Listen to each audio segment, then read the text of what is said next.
বন্ধুরা, এই সময় পোলট্রি চাষ যারা করছেন, যারা কোম্পানি বা নিজে করছেন, একটা সমস্যার মুখে পড়ছেন পক্সের। আমি এই ভিডিওতে একটা মেডিসিনের কথা বলবো বা কীভাবে ব্যবহার করবেন সেটা বলবো। যদি এটা ব্যবহার করেন 100% কিন্তু 3 দিনের মধ্যে দেখবেন পক্সগুলো ঠিক হয়ে গেছে এবং আস্তে আস্তে দেখবেন যেগুলো খারাপ হয়ে থাকবে, মানে কালো কালো দাগ হয়ে থাকবে, সেগুলো ঠিক হয়ে যাবে এবং আপনি পোলট্রি বা মুরগিটাকে বিক্রি করতে পারবেন। এবার যদি কোনো ওষুধ না দেন তাহলে কিন্তু আপনারা সমস্যার মুখে পড়বেন এবং ক্ষতিগ্রস্ত হবেন। সেই জন্য ভিডিওটি শেষ পর্যন্ত অবশ্যই দেখবেন। চলুন ভিডিওটি শুরু করা যাক। প্রথমত আপনাদের কিছু জিনিস লক্ষ্য রাখতে হবে, সেটা হচ্ছে ফার্মটাকে পরিষ্কার পরিচ্ছন্ন রাখতে হবে, ঠিক আছে। আর যদি পারেন তো মশারি ব্যবহার করতে পারেন।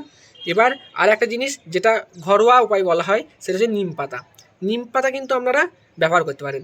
ওগুলো আপনার পক্স হওয়ার আগে যদি লিটারে, মানে আপনার পোলট্রি ফার্মের ভিতরে নিম পাতা ছড়িয়ে দেন বা আপনার খাবারের সাথে নিম পাতা বেটে যদি খাওয়াতে পারেন, তাহলে কিন্তু আপনার পক্স হওয়ার চান্সটা অনেক কমে আসে এবং অনেক সময় কিন্তু এটাতে ভালো হয়ে যায়। এবার যদি বেশি পরিমাণে হয়ে যায় বা এতে না কমে, তখন একটা হোমিওপ্যাথি ওষুধ আপনারা ব্যবহার করতে পারেন, সেটা হচ্ছে ভারিওলিয়াম 200, ঠিক আছে। আমি এই ওষুধের ছবিটাও দিয়ে দিচ্ছি, আপনারা কিন্তু এই ওষুধটা ব্যবহার করতে পারেন। এবার হওয়ার আগে ব্যবহার করলে আপনারা দিনে একবার করে ব্যবহার করবেন, ঠিক আছে। 3 দিন ব্যবহার করবেন।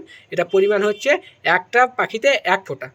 আপনাদের যদি অল্প থাকে, আপনার 50টা বা 100টা বা এর থেকে যদি আর কিছু কম বা বেশি থাকে, আমরা যদি ধরে খাওয়াতে পারেন মুখে 1 ফোঁটা করে, তাহলে খুবই ভালো কথা।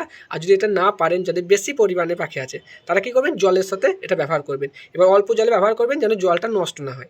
এবার যদি মোটামুটি পরিমাণে হয়, মানে খুব বেশি না হয়, তখন কি করবেন, দিনে 2 বার করে ব্যবহার করবেন, ঠিক আছে। সকালে আর বিকালে 2 বার করে ব্যবহার করবেন। পরিমাণটা কিন্তু 1 ফোঁটা হিসাবে, ঠিক আছে। একটা পাখিতে 1 ফোঁটা, সেই হিসাবে কিন্তু ব্যবহার করবেন। এবার এটা 3 দিন ব্যবহার করবেন, দেখবেন কমে যাবে। এবার যদি বেশি পরিমাণে হয়, তখন কিন্তু আপনাকে দিনে 3 বার করে ব্যবহার করতে হবে। আর ওই একটা পোলট্রিতে 1 ফোঁটা হিসাবেই দেন। আরেকবার বলে দিচ্ছি, যদি না হয়ে থাকে তাহলে দিনে 1 বার 3 দিন, ঠিক আছে। এবার যদি অল্প পরিমাণে হয় তাহলে দিনে 2 বার 3 দিন। আর যদি বেশি পরিমাণে হয় তখন কিন্তু দিনে 3 বার 3 দিন। এবার পরে যদি লাগে তখন 4-5 দিনই ব্যবহার করতে পারেন। এটা করুন, দেখবেন 100% পক্স কিন্তু পোলট্রির ভালো হয়ে যাবে এবং আপনারা ক্ষতিগ্রস্ত হবেন না, লাভবান হবেন।